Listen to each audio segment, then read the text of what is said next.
right. So the truth is, Brian, we had a lot of fun with the marketing on this, and we may have secretly opened a betting pool, and we had a lot of fun building the content. But the truth is, y'all, we're actually not really like here to agree or disagree today. We're really just here to fire up everybody's thinking, right, Brian?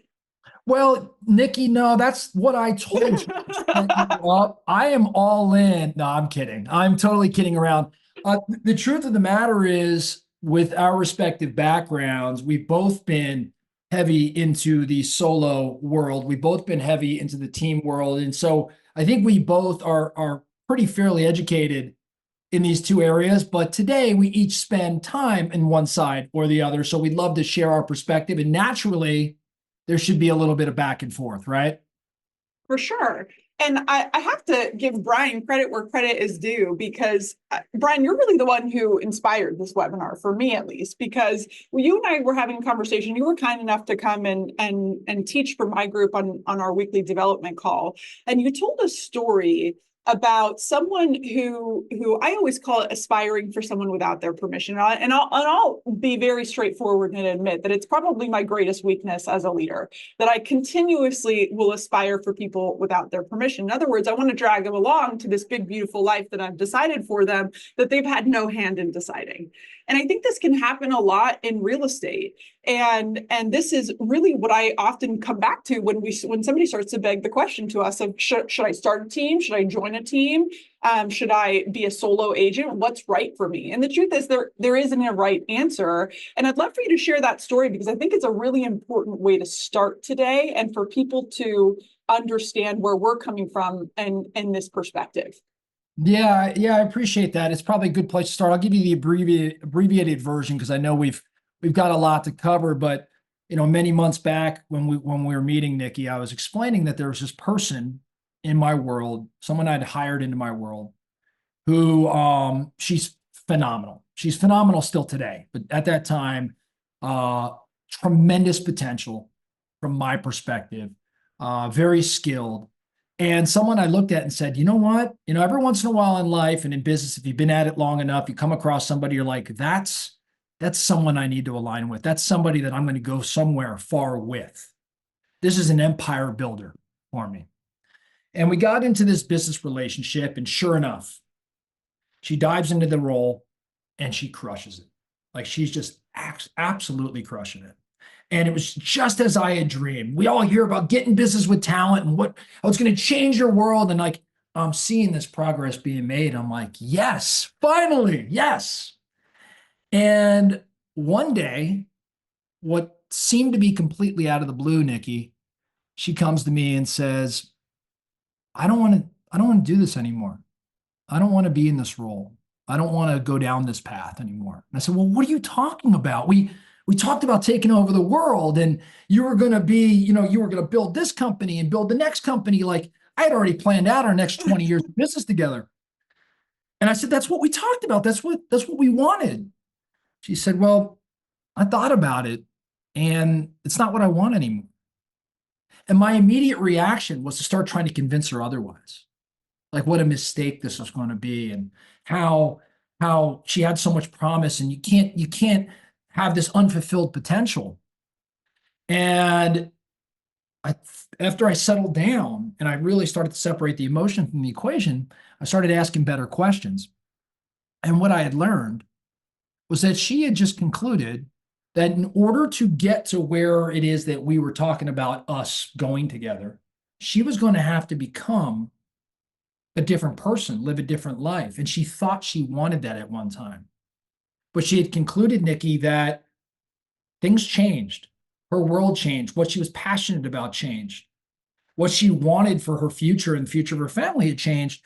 And she had said, no, I'm good. As a matter of fact, I'm kind of good where I'm at. I'm happy in my career. I'm going to take a few steps back and I'm going to focus on these other areas. And it was a very eye-opening moment for me because that's when I, much like you had just described, I had aspired or I wanted so much for others and it was in my plan or where I wanted them to go. But in this particular circumstance, what I learned that day was everyone's on a different journey. And everybody has different goals, and those goals are not always financial goals. Those goals are not always build the biggest company goals. They may be more about experience or time or growth or whatever it may be. And that's what kind of, I think, sparked a little bit of our conversation as we look across the real estate landscape. How many different places or different paths we could each take. And everyone's on their own unique journey with different variables and different motivations, right?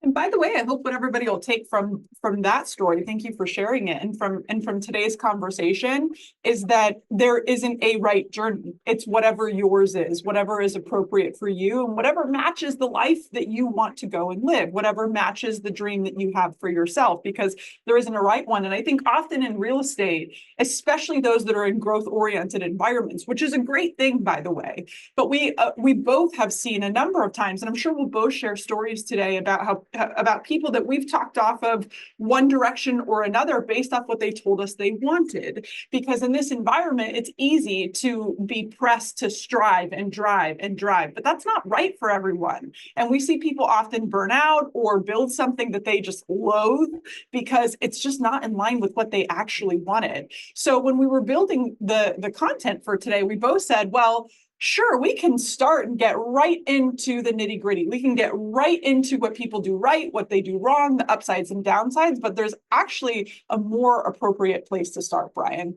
And I think that we would lead everybody astray if we didn't start here. Yeah, I would say while there's not a right decision, what you just said there at the tail end, there's not a right decision, but there may be a wrong one, right? Like to loathe what it is you do each and every day. To me, that would be a wrong decision, right? So we hope that through this conversation today, everyone kind of goes on this discovery journey with us and concludes what they want to get after. Now, it starts with, hence the slide, where are we presently at right now? Like, what's the reality check here? Like we've all heard of, or maybe many of us have heard, Nikki, I know you've leveraged this quite a bit, but we talk about the GROW coaching model, GROW. What's your goal? What's your present reality? What are the options that close the gap between your present reality and your goal? Okay, now what's going to be our way forward? That would be the W. Like, what's our way forward? So I think we look at using that GROW model, we could kind of assess our careers in the same way. Well, let's start with reality. Who am I? Like, what am I great at? What am I not so great at? What am I passionate about? You know, Nikki, you added 3 great questions on here, which is, what do I really want in my life? And what do I really want in my business? What am I willing to do? In this last one, what am I not willing to do? And I think I want everyone to really take a look at this. I hope that you get a lot more out of the next 47 minutes. But if you're to get anything, I think just putting this up on the whiteboard, staring at it for a while, having a little bit of thinking time and answering these questions is a great foundation of understanding before you go decide, what path you want to pursue. And I would offer that last question, Brian, is probably the most important of all. And not to say that you shouldn't all take a screenshot of this and answer every one of these very authentically, especially coming into the new year before you've created your business plan, or even if you've already created it, go through these again, comb through your business plan again, and make sure that your answers or the path that you've created match up to what you've written in answer to these questions. But I would offer that this last question is by far the most important. When I'm coaching someone, this is often where I'll go first. A lot of people have trouble, Brian, I don't know if you see this, but I see that a lot of people actually have trouble answering the question, what do I want? Or what do I want to create? Or what do I want to do? A lot of people can get absolute crystal clarity very quickly on what they do not want to do. And I would tell you that your success is far more defined by what you do not do or are unwilling to do than it is defined by what you actually do. I can give you a long laundry list of things that I am just quite simply unwilling to do. And that will dictate the success in whatever category it is that I'm trying to build. And so as we go through this, I want you to, if you're taking notes, I challenge you to write this question and circle it at the top of your page. And as we go through some of this advice, some of these pros and cons, some of these great tactics, I would challenge you to think of all of this with a veil of what am I unwilling to do, or who am I unwilling to become, going back to Brian's story at the beginning. Because if we don't get clarity on that, then we're not going to be able to get clarity on answers to all the other things too. And so often, Brian, I know that you and I have both had so many conversations with business owners where they don't answer this question and they continuously fail at the same thing. And by the way, I'll offer that we're going to probably talk a lot about failure today. And I don't consider failure to be a bad thing, much like any business owner. I can tell you my list of failures is far longer than any list of successes. But what I do start to consider failure, at least in my ecosystem, is when we're failing at the same stupid thing over and over and over and over again.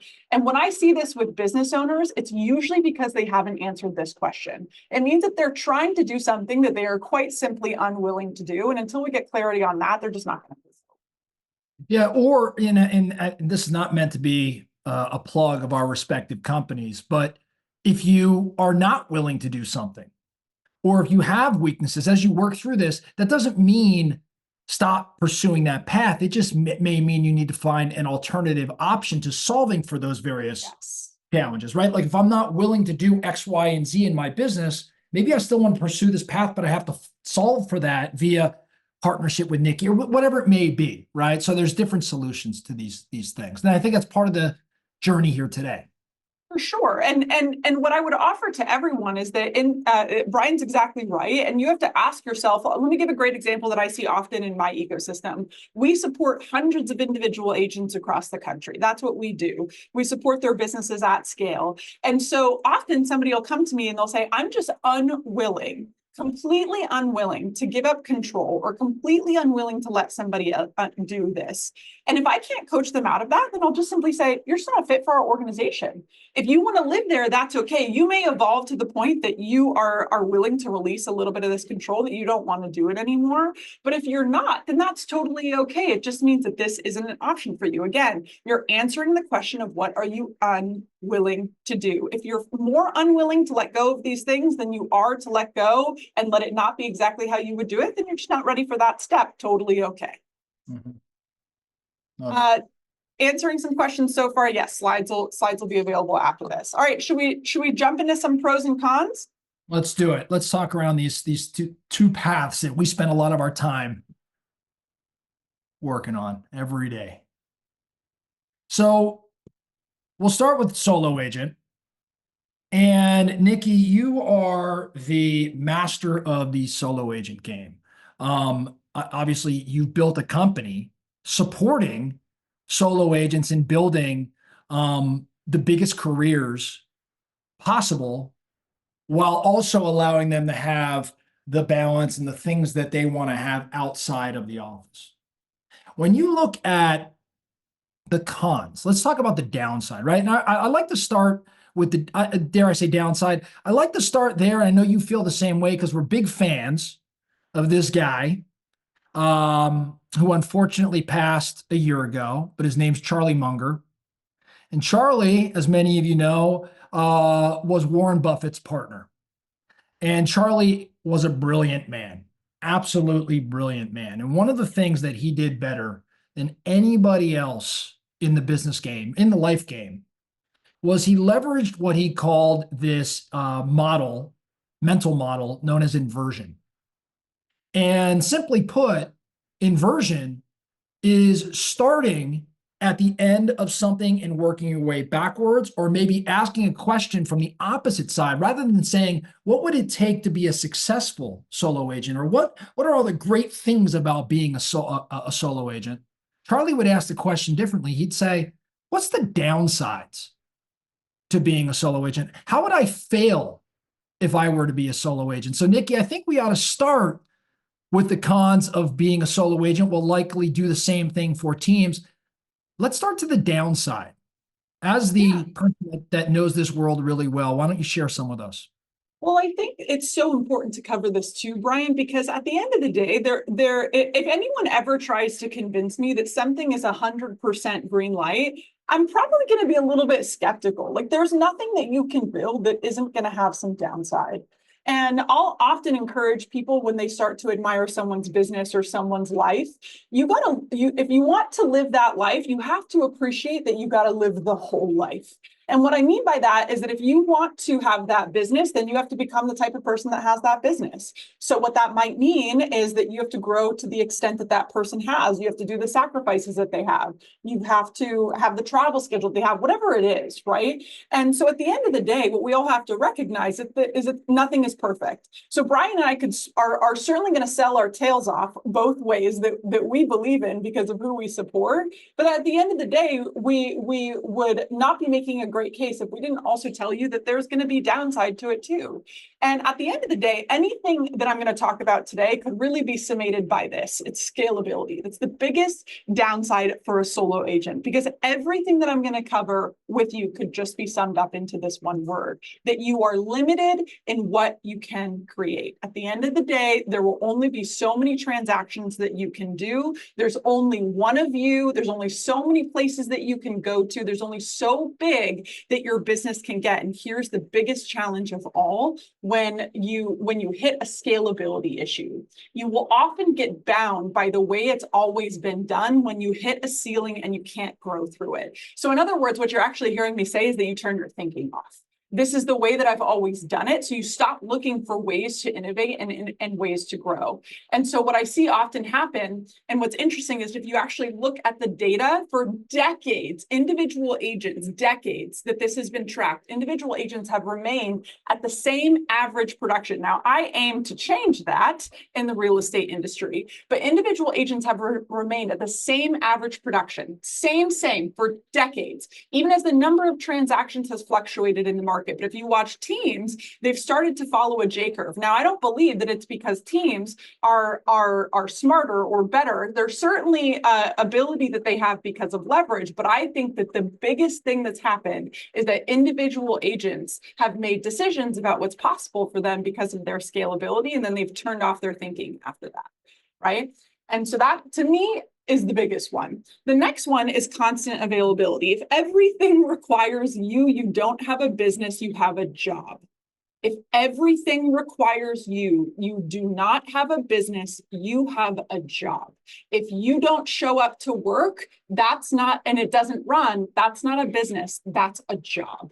And so you have to understand that you're signing up for that as a solo agent. And therefore you have to make sure that you build rules around what I call clocking in and clocking out. One of the biggest failures that I see for solo agents is they don't treat it like the job that they have. And if you had a job wherein you reported to someone and you didn't actually clock in and you didn't do what you were hired to do, and you didn't hit the numbers or you didn't do the activities, whatever it is, well, you would be fired. But the challenge for solo agents is that no one's there to fire you, right? And so you have to have constant availability, not only to your clients, but also to the job that you signed up for. And so that can be a challenge. I always think that the image that comes to mind here, Brian, and by the way, I know you and I have both been here. We'd be lying if we said we hadn't, which is when we're on the beach with the laptop in our lap because there's no one else to take care of the thing, right? You have constant availability. The next is loneliness. And frankly, I don't know that this one is talked about enough.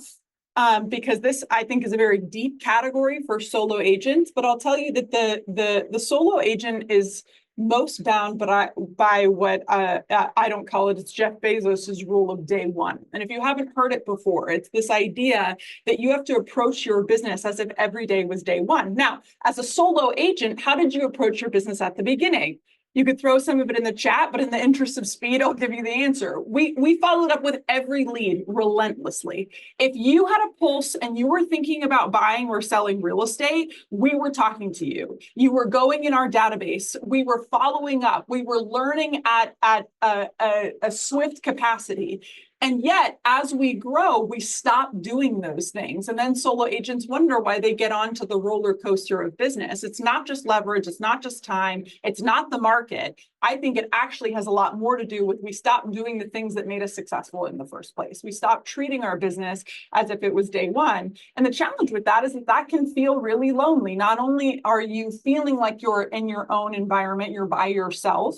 And I always say the biggest challenge of a solo agent is that on the days that if you don't have anyone around you, then on the days that you do something really exciting and great, you don't really have anybody to celebrate with. And on the hard days, you don't really have anybody to cry in your beer with either, right? So you have to have people around you to be able to lift you up. But it's also the loneliness of having to show up every single day as if it was day one. And if you don't do that, your business is going to pay the price for it. So by the way, this is also a challenge when it comes to your actual business growth and your developmental growth.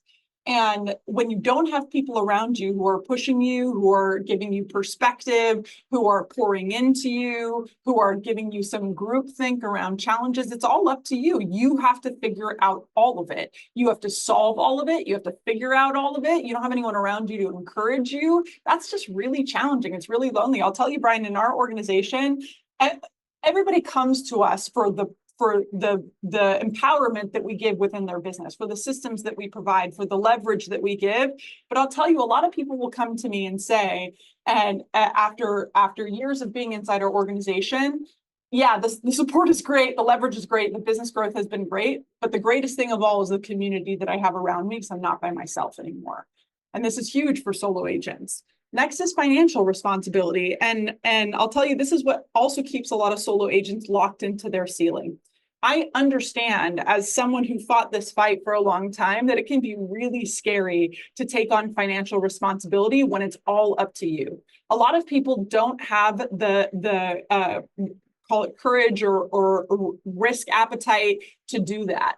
And so this will keep a lot of agents from growing because they are footing the bill for everything. So not only is your livelihood up to you, but the financial responsibility for any leverage that you might bring on is entirely up to you. And so that often keeps people underneath the ceiling as well. The next is lack of speciality. I don't even know if that's a word. Actually, Brian, I might have made that up, but it's lack of speciality. Right? That as a solo agent, you have to be a specialist in all the things. And I often ask solo agents when they're thinking about whether to get leverage or not, I'll say, hey, if I told you about this restaurant where you're going to go and you're going to pay a lot of money for a meal, but it's the same person who is the chef is also the host. And the host is also the waiter. And the chef and the host and the waiter are also the bus person. Would you pay a lot of money to go to that meal or go to that restaurant? And they look at me like I'm crazy and they say, of course not. I'm like, awesome. Why do you expect anybody to pay that in going to your business? Right? So we have to understand that lack of speciality actually means that while we may think and tell ourselves the story that it's all better because I do it, it actually statistically, and every business has proven, keeps you under your ceiling because ultimately it doesn't matter if you are the best at the thing, you will never be able to grow outside of it if you have to do all of the things. You'll never be able to actually create scale and progress in the business because there's only so much time and there's only one of you, right? And ultimately, what I always say in that category too, y'all, is that you will never, every day you're waking up thinking about how I can get more transactions and how I can grow the business today, not thinking about how can I be the best lead generator today, or how can I be the best marketer today, or how can I make this the best TC experience today? And you need a specialist who's actually able to do that. And last but not least is the obvious one, right, Brian? It's leverage. And really, this should say lack of leverage. And this goes back to lack of speciality, that it's just you doing everything. And often this becomes our entire value proposition.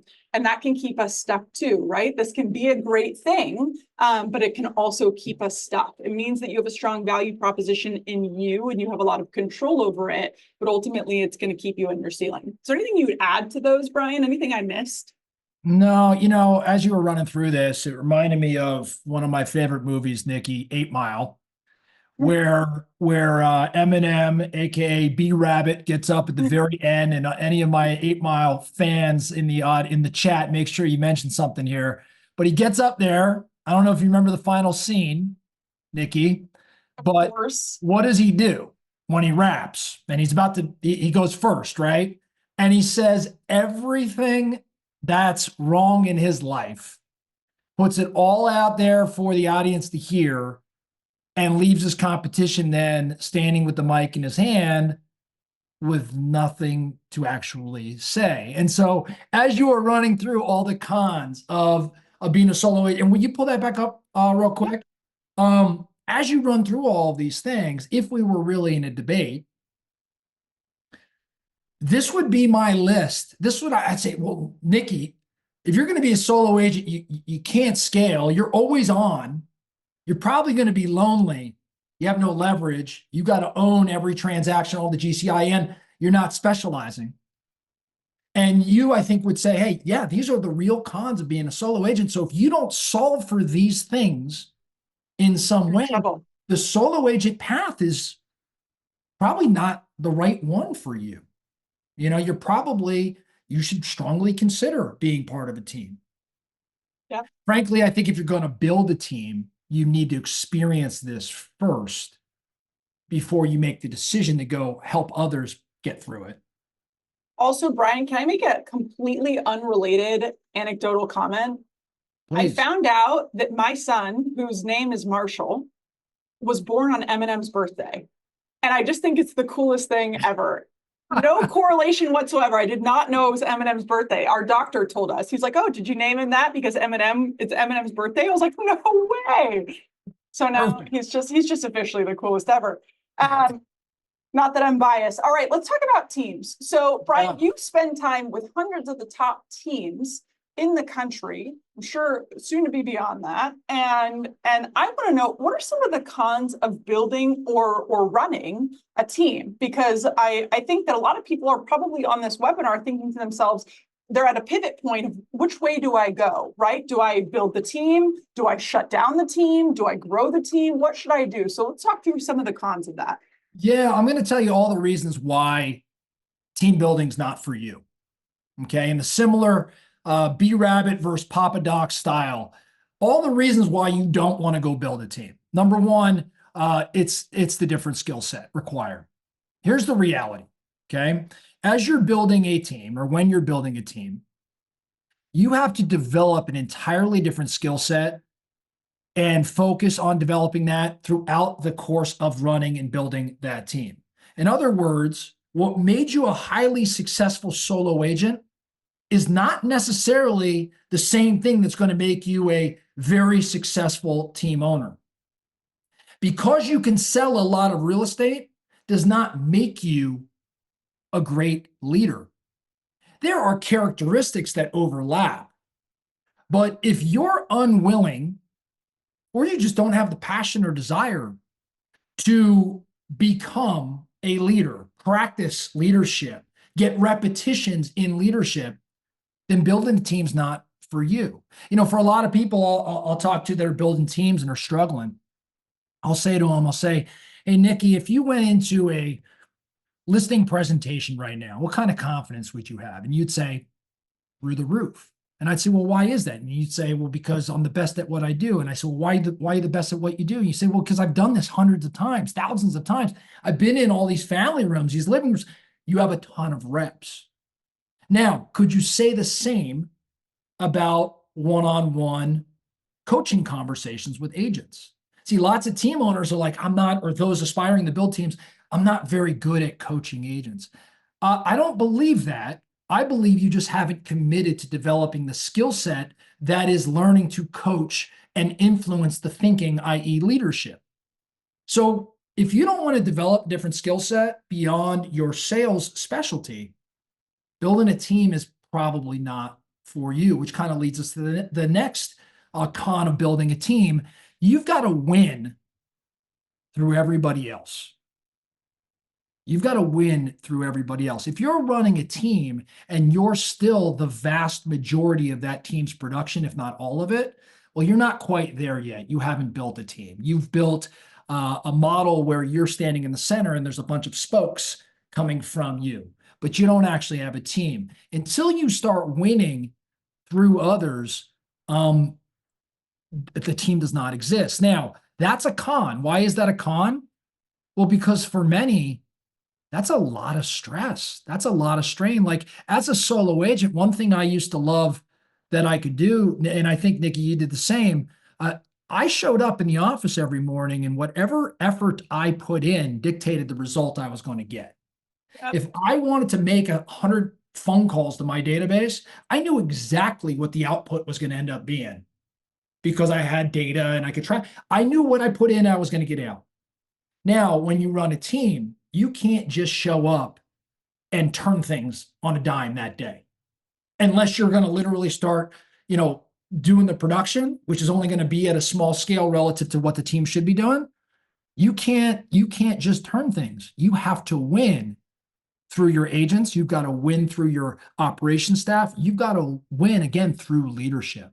So a downside of building a team is the dependence on others winning in their respective roles. And you've got to lead that way. Otherwise, a team's not for you, which leads to the next con, building of models.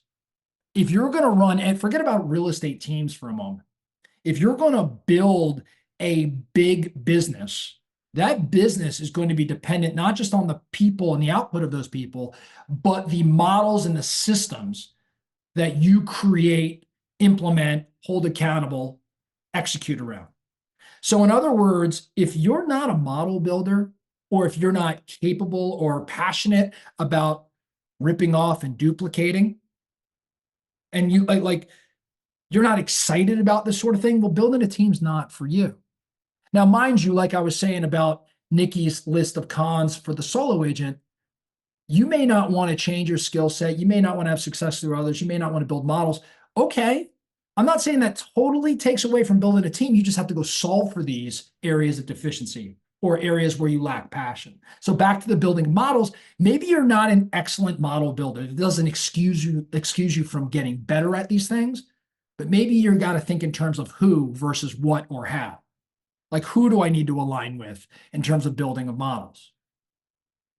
Which kind of goes to, as you're thinking around models, I think about the financial model, which would be the next con of building a team. You got to embrace the math. Now, that's not to say that as a solo agent, Nikki, you don't have to understand your P&L. Everybody should have a P&L, an income statement, financial statements for their respective business, no matter its size. And you've got to understand the flow of dollars. But the reality is, when I talk about embracing the math when it comes to building a team, one of the downsides to building a team and the math around that is that math extends far beyond just the income statement. You've got to understand the incoming leads, the cost per lead, the ROI on those leads, the conversion rates, the ebbs and flows of the market, interest rates. We have to understand these things as a solo producer, but at a much deeper level when you're building a team. And if math is not your forte, or you're not willing to dive in, learn it, study it, and make it a focal point of your day, not your month, your day, then building a team's not for you. Now, next con is that in a team world, the bigger your team gets, frankly, the more your team starts to reflect society at large. I don't want this to sound derogatory or negative, but the reality is there's no such thing as average. Like, think about a bell curve. Average is average. Like, there is a large tranche of individuals that live in average. That's the definition of the word. Not everybody can be extraordinary, and not everybody can be very below it. There has to be an average. My point here is, as your team gets bigger, you start to bring more average into your world. Average behavior, average mindset, average habits, average production. Now, I don't have a problem with average. If people can live phenomenal lives doing what I would deem to be average, I am so excited for them. That is amazing to me. But here's the kicker, and this is why it's maybe a con. If you're a high achiever, if you're a high achieving solo agent, if you're always driving and you go to grow a team, you're going to find that you bring a lot of people into your world that don't have the same drive and motivation and desire to, be financially free like you do. And you end up with a lot of average, and that's hard. Your models and your systems have to be built such that the average become a little bit better. And that's how you thrive in the team world, because the sum of the average is what ends up being extraordinary, which leads to the very last thing here. Nikki, you mentioned as a solo agent, you're always on in the sense that you're always available. Well, I think you're always available on the team side too, but the availability is different.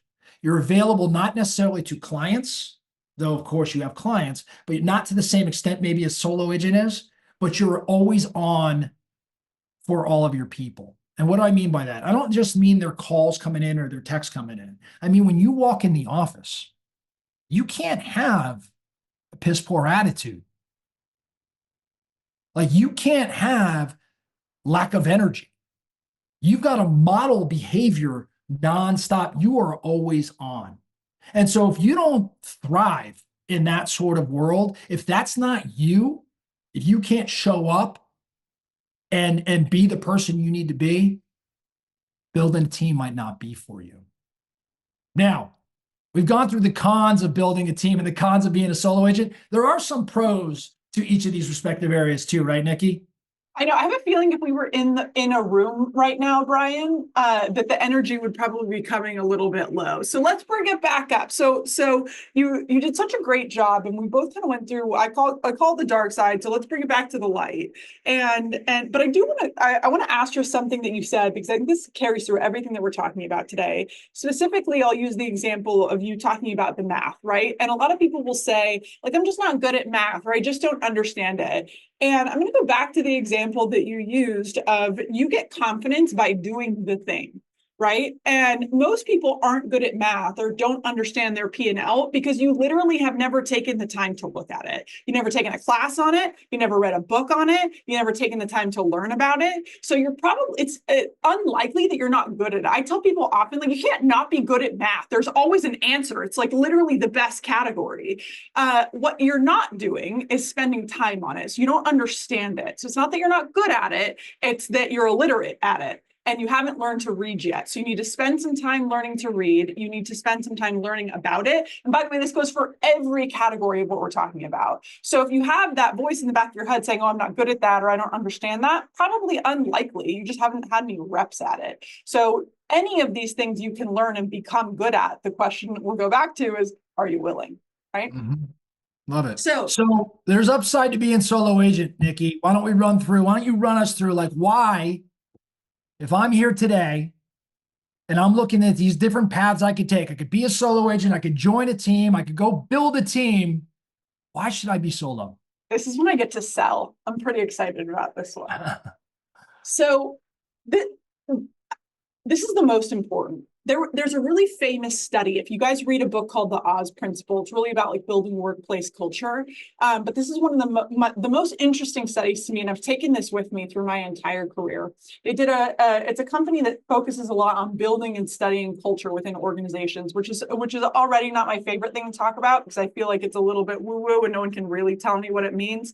But they studied the most effective cultures. And here's at the end of the day, y'all, the most effective cultures, by the way, are the ones that win. They studied the companies that were winning and then went and studied their cultures. And they were trying to figure out what was the culture that was the most winning, the culture that most consistently won.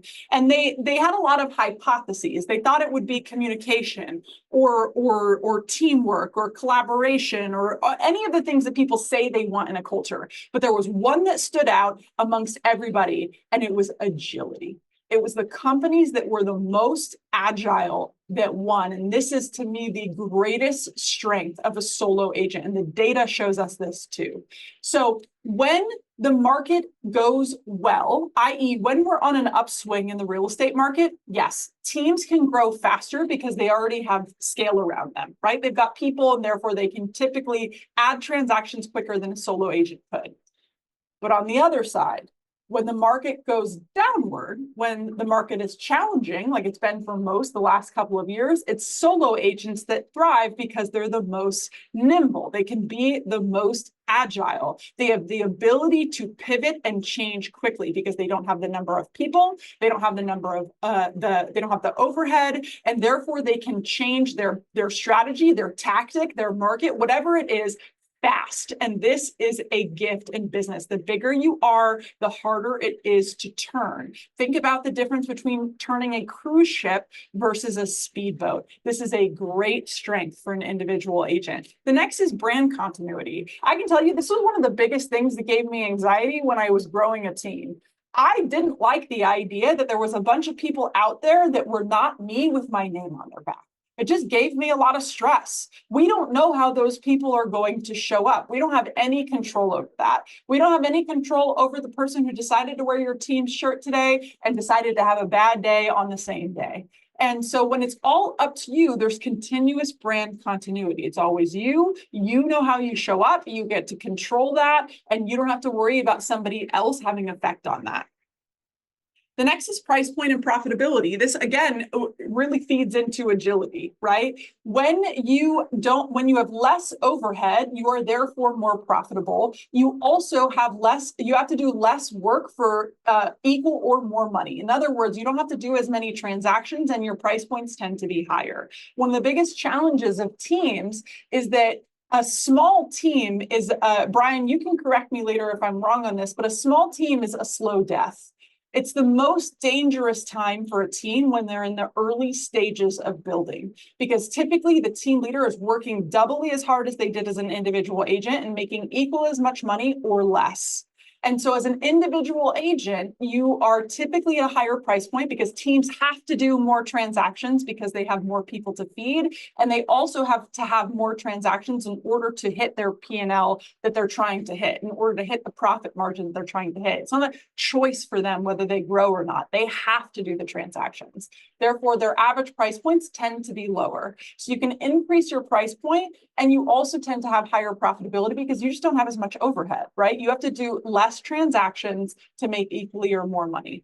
Next is customer service. Again, this is sort of in congruence with brand continuity. And if there's anything that we've learned from the great companies of the world, it's that your business will hinge on customer service. This is one of my favorite things to study in business. And it's the thing that could, that historically, I can tell you story after business story of people who didn't take this seriously and had a great product, but their business failed. And so as individual agents, this is easier for us to control because we are controlling it end to end. Harder to do it as you add more people. Harder to keep the standard as you add more people into touching this very important part of your business. The next is optionality. Now, I want to asterisk this because as an individual, you have optionality in the sense that you can try more faster, right? Also in congruence with agility a bit, but you can try more faster. And here's where this is important. Failing in private is much different than failing at scale. When you're running a team and you drive everybody to change, not only does it take longer, but if it fails, you fail at scale. You're failing on a stage, you're failing in front of everybody. Whereas when something doesn't work as an individual, you can just sort of be like, yeah, that didn't work. I can tell you umpteen businesses I've tried to start that were just me that totally failed and no one will ever be any the wiser. Right? But it's different when you're failing at scale in front of a group of people. Feels different, behaves different. It also requires you to ask different questions because you don't know if the thing is failing, if you're failing, if the people are failing, if the system was failing, if the timing was bad. Just adds a lot more challenge into whether you know whether or not that thing works or not. So as individuals, you have optionality, but I will tell you there's a downside, much with everything that we've talked about. But there's a downside to this in that I see a lot of individual agents who love the optionality so much that they're constantly trying things. This is the shiny object syndrome. So you're constantly trying things at the expense of what you know works. So you have optionality, but never at the expense of what you absolutely know works. In other words, if you have grown your entire business off of sphere of influence and you decide today because you saw a great session that somebody did online or at an event about social media that you're going to scrap all of your sphere of influence work and you're going to go all in on social media, it's going to be an absolute bust for your business. And if it's not, it's a bad business lesson. I would actually offer that success there is probably a bad business lesson. So I'm going to challenge that you can have optionality, but not at the expense of what you absolutely know works. And then the last is independence. And this is why most of us got into the business in the first place. We want to punctuate our own destiny. right? We want to write our own story. And I see a lot of agents who either start to build a team or join a team who start to rub against this. They think they want it because they're stressed or because they're burned out, but then somebody starts telling them what they are supposed to do, and they don't like that much.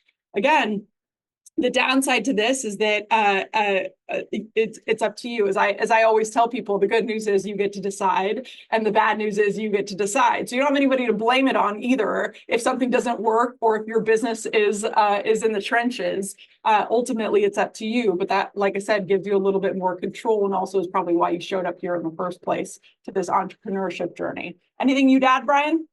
I think it's a great list. I think it's a really good list. And it's funny, when we were prepping for this, I didn't realize the degree of overlap, maybe some of our answer, because you get both of these things in both of these areas. I'm sorry. So when we think about the pros of building a team, let's start with increased capacity and scalability. It goes without saying that as you grow a team and you have talented individuals around you, you're strategic in your hiring, you're following a tactical plan, you increase the capacity of that team to serve its community, and you have the ability to scale at a faster clip because of the talented individuals that you have around you. So as you grow a team, you have the ability to go and accomplish more than you would independently. When I think more, I also think in areas beyond just what the traditional team in selling real estate and making commission would do. You have the ability to get into other areas of real estate, other ancillaries, other places to go. And that starts with building a big, profitable team. Now, big, profitable teams, the next pro would be specialization. When you have lots of talented people and individuals find that they're passionate about certain areas and they're willing to develop expertise in those areas, you could have those individuals begin to specialize in different areas that best serve them and best serve your team and best serve the community. You know, one thing I like to look at a lot is this concept. It's known as the hedgehog concept. It comes from Jim Collins. Jim Collins is the individual, or one of the individuals that wrote Good to Great, Great by Choice, all of those books that are absolutely amazing. He talks about the flywheel, but one thing he talks about is the hedgehog concept. And the idea around the hedgehog concept is to take these three circles. Circle number one, what is it you're passionate about? What is it you're truly passionate about? Circle number two, what can you be best in the world at, or best in the industry at? And then circle number three is, what's the economic engine? What's the economic driver? Which we're going to take that one out of the equation because for us, it's sales, it's commission. Take those three circles, where they intersect is where you as a team member can focus or should focus your time and energy. Where your passion and where your area of expertise, where you can be best in the industry at, intersect is where you get to spend time as you're building a team. If you help your individual agents and performers understand what they're passionate about and where they can be best in class at, they can specialize. And as they specialize, your team flourishes because you can serve multiple parties, multiple individuals. In other words, no disrespect to solo agents, but by nature, they have to operate in a more general nature. Whereas a team, you can serve all different sorts of clients. Sure, I know there's solo agents that do specialize, but in generally speaking, you have to have a broader degree of service. Now, financial upside's the next pro of building a team. What Nikki said is absolutely correct in that as a solo agent, your profit as a percentage of your gross commission is absolutely going to be higher than the vast majority of teams out there. You should have lower expenses. You control more costs. As a percentage of your commission, you should take home more. However, as a team, while your profit percentage is very likely to be less than that of an individual agent, the total net for the teams that are run effectively at scale is almost always going to be sizably greater. Now, don't get me wrong. There are plenty of solo agents that make millions upon millions of dollars every year. But when you study the real estate industry, as we both do, and you look at those individuals in the real estate space that are making, call it a million, seven figures plus per year, the vast majority of them are going to be real estate team owners.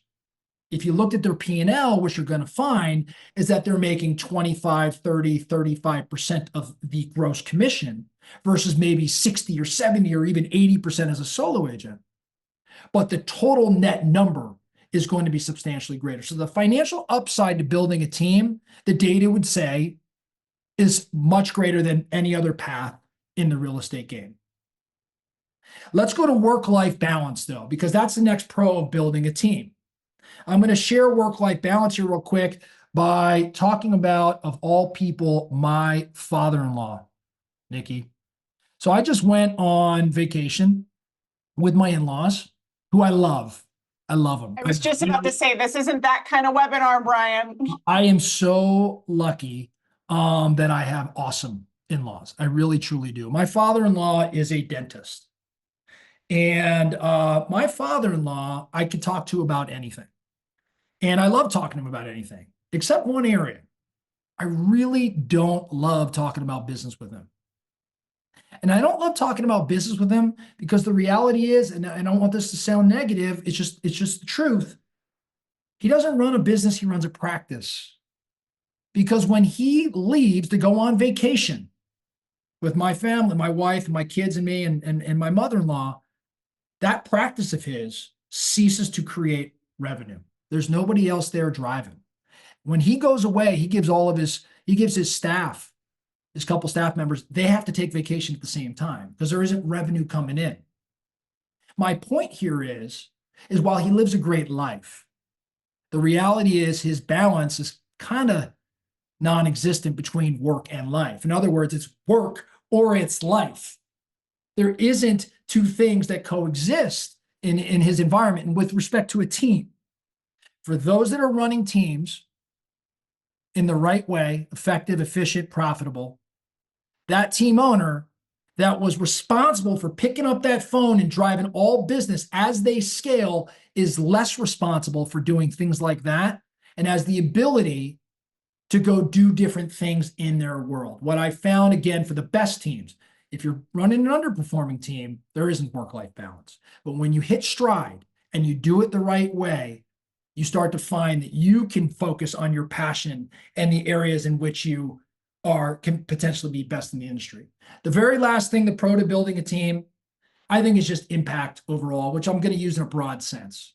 There's no question about it. When you are influencing a number of people around you, and those people are turning around and influencing a number of people around them, and you're doing it at a much larger scale like a team would provide, you are able to impact your community, impact more families, impact more individuals. I will tell you that for me personally, probably the most rewarding thing of building a big team was having my key people, the ones most important to me, seeing them flourish, make more money, and as a result, live bigger lives. Because money doesn't solve everything, but it certainly makes a number of things easier. And so being able to impact those people and they turn around and impact those around them is incredibly rewarding. And I would say is a great pro of building a team. Well, Brian, we made fun of everybody at the beginning for being on Realtor Time, but now everybody gets to make fun of us because we're on Realtor Time because we have a lot more to cover and we're supposed to be done in 4 minutes. I know. So we might have to do should I say it, Nikki? We might have to do a second follow-up session. Oh, I don't know. Could we be convinced? Throw in the chat if you would want to see a follow-up session. Maybe we cover some best practices and also. Yeah, I was going to say, what would be like best practices of being a solo agent, best practices of being a team. I think we have some decent statistical data to support. Like, what are the best solo agents doing right now? What are the best teams doing right now? I also love, in the spirit of inversion, what are the practices that we're seeing are frankly terrible and are hurting the solo agent game or hurting the team game? What's a surefire way to fail? One of my favorite places to start in any coaching session. Tell me what you would have to do to absolutely mess this up. And let's just make sure we don't do any of that.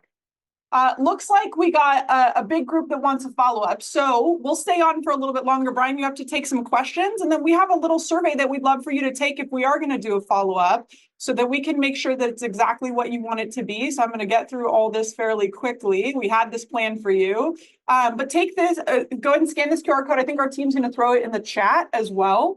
But scan this and answer these questions for us so we can make sure that we do get a follow-up on the books for you and that we make sure it's exactly what you want it to be. So please scan this, answer all the questions for us so we can make sure that we're bringing you the value that you want. Listen, y'all, I don't have a crystal ball anywhere. So my favorite way to serve people is to just ask them what they need and to deliver it at a really high level. I know Brian does the same. So please scan this. And again, we're going to throw in the chat for you too. But Brian, you have to take some questions? Absolutely. What do we have? Can we do that? All right, let's see. Throw your questions in the chat. Who can we talk to about making the decision? I would probably offer, there's a lot of ways to do this. But one of the things that I love to do is I love to go to people that I'm close to, but aren't biased. So I often hear in coaching sessions that they're like, ask your spouse what your greatest strength is. Don't do that. Like they're going to brag on you and they think that you walk on water, hopefully. And they're probably honestly not the best person to ask. You should ask someone who you're potentially close to in business or another area of life. What are you really good at? And if you ask them, what are you willing to do and not willing to do? Give them some of the pros and cons and have them circle them out for you. And that'll be really revealing because that's telling you, number one, how you show up. And number two, that's probably going to give you a little bit of self-insight. I think it's really easy to lie to yourself when you don't have someone who's on the other side, like a coach or someone to give you feedback. So that's probably where I would start. Brian, any advice from you on that? I think it's an awesome answer. I think it's great. I think that we could easily turn to people that are going to sing our praises or make it easier. I want to go to someone who's more objective, that I have a relationship with, but that is not unwilling to have that harder conversation with me and tell me, where have you seen me thrive? Where do you think I struggle? What obstacles do you see I'd have to overcome? I think that having that coaching relationship or that coaching conversation is a really good one. Yeah, I'm sure that'll come up when we do some best practices. I bet that would come up in both of ours. I think having that, I tell people often, it's one thing to lie to yourself. It's another thing to believe it. And the only way that you cannot believe it is by having someone on the other side that you trust and have respect for to be a mirror for you. Really, really, really important. All right, let's see what else we got here, Brian. I think Rob's question right there, that very last one, he says, I'm leading a team as a managing broker. I'm also operating my personal business as an individual agent. How do I make sure I'm being effective in both sides of the job? It's a great one. It's a really tough question. Nikki, you said something earlier about small teams. And I'll butcher what you'd said, but it was something to the effect of, being in that small team environment is probably one of the hardest places to be. And it's so hard because of the fact that you're going to be doing everything you used to do. And then you're doing all these new things because you're trying to scale and you're in this like messy middle. And it's freaking hard. It is really, really hard, which brings us back to that reality check, which is part of that reality check is, am I willing to become the person I need to be to get to where I want to go? In other words, am I willing to put up with that turmoil that I am there's no way to get around that turmoil. You have to go through it. You can't run around it. Now, you can partner with individuals that might make it a little bit simpler for you, but you're going to have to go through it. So, Rob, I think you're in a tough spot to lead a team and operate a personal business. But I do think that you could define, if I was in your shoes, I would get really clear on what victory looks like, what a W looks like in each one of those respective areas on a daily, weekly, and monthly basis. I would get very clear on what that scoreboard looks like. And then I would look at that and say, okay, here's what winning in my personal business looks like. Here's what winning in the team game looks like. I would measure my performance relative to that. And I'd look up in 30 days and say, okay, where do I stand? Where am I deficient? Where do I need help? Am I able to juggle these things? And I would also consider thinking, and I mentioned it earlier, but I'm going to say it again. There's a book, right? The book, what's it called? Who? Oh, I'm butchering the name now. The Dan Sullivan book. Who The not who not how? how? Who Who not not how? how? Yeah. Yeah. So the concept of the book is, we always default to how am I going to do this or what am I going to do next? Rob, I would encourage you to potentially say, who do I need to align with to solve for some of these challenges? I think what you said, Brian, and I think this is something that I see come up a lot for achievers. Y'all, you have to define what winning looks like. Because if you don't, how do you know when you're done? This is one of the biggest challenges that I see for achievers is they don't actually build a plan and they don't know what requires their attention. So if you're someone who's got your hand in multiple businesses or multiple things that require growth, you need to get crystal clarity on number one, what does winning look like? Number two, what do I have to do? What absolutely requires me to do it? What requires my attention? What requires my energy? What requires my activity? What requires me? And then you have to get clarity on what that looks like on a day-to-day basis. Like you got to walk into every day with a plan, because if you don't, then how do you know when to stop? How do you know when to begin? How do you know when to stop? How do you know when your day is done? And if you don't know that, then how do you know if you've made it, right? And this is one of the biggest challenges that I see for achievers is that they just constantly go, go, go, go, go and burn themselves out because they've never defined when they should stop. And so if you don't do that, then you will be thrust into chaos and madness. And so you have to define what that's going to look like for you.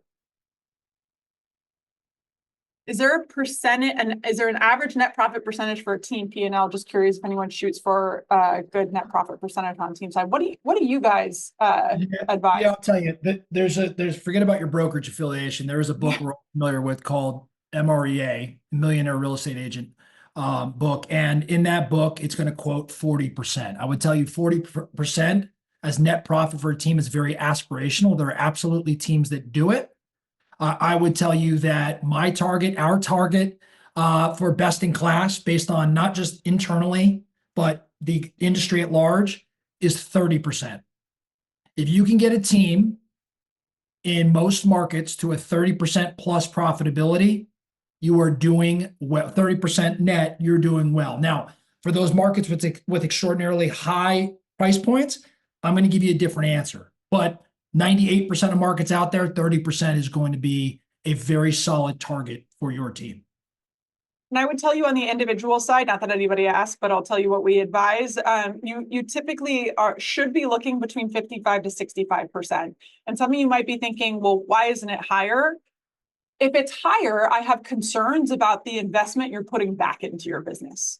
If it's too high, then you're likely not getting the leverage that you need. You're not putting the marketing budget toward the business that it needs. So if somebody is too high on their net profit, I have concerns about growth over time and their abilities over time, right? Usually means they're under leveraged, whether it's in an area in the business or for them themselves.